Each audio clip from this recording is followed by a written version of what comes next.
the Sefer Chofetz Chaim.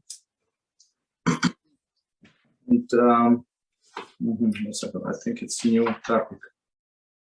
No, it's a big topic, the same, believe in Lashon Hara. Today's topic is confirming suspicions. The Torah does not accept circumstantial evidence as a proof to a person's guilt.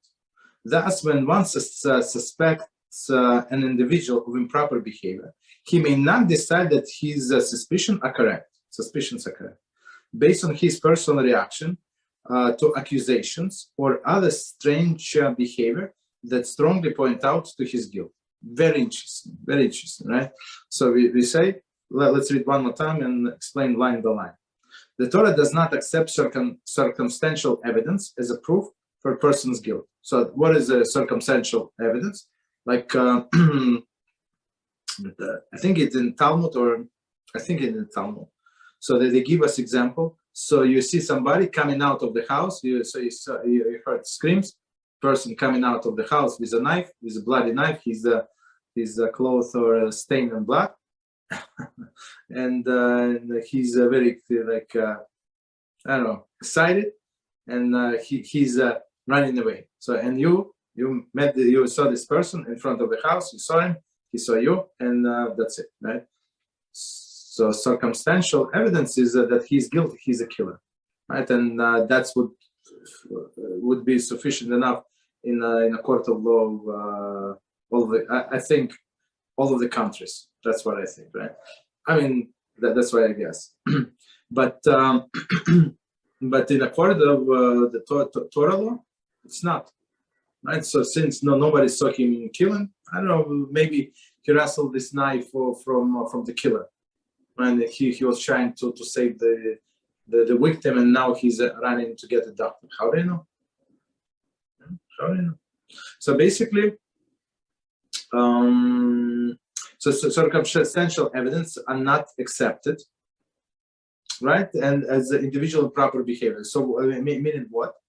Meaning what? That when somebody mentioned his sin, so he's get excited. He's this, he's that. He's becoming depressed. So all of these things are not proof that this person is actually guilty. Maybe he's maybe, but we cannot rule for sure.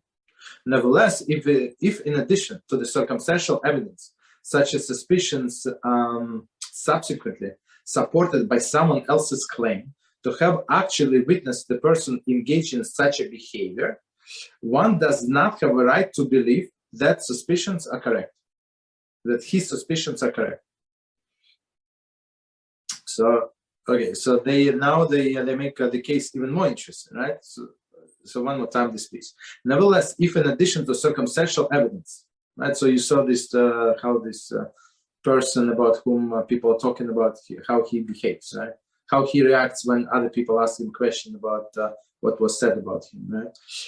Such suspicions are subsequently supported by someone else's claim. So somebody said, no, I actually saw it.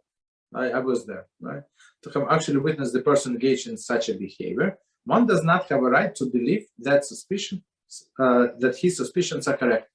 Still, suspicions, like circumstantial evidence, and plus one witness does not make the case any stronger.